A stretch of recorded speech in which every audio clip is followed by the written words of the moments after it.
Everyone. Today I'm going to walk you through how to log into the McGraw-Hill website.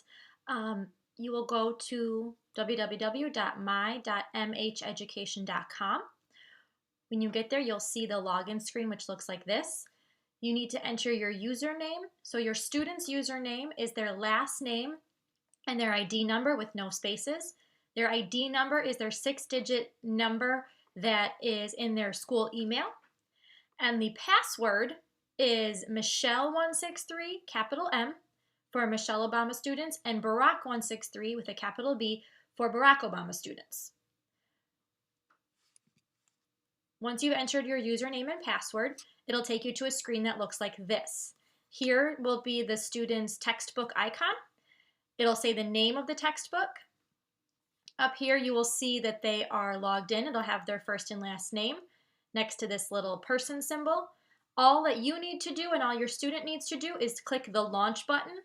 And once they click the launch button, they will be taken here. So this is what the 7th and 8th grade textbook looks like.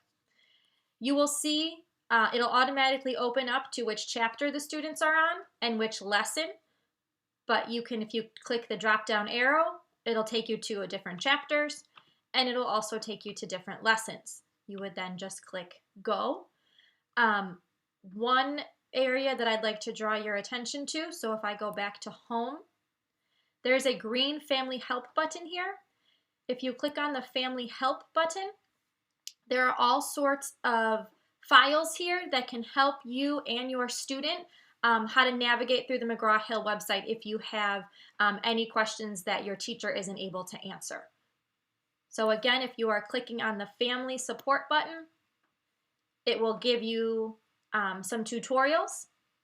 When your student logs in, over here in the to-do section, if the student has any homework assignments that are being assigned through the book, then they would have the assignments listed right here. To log out, you simply click log out. Thank you.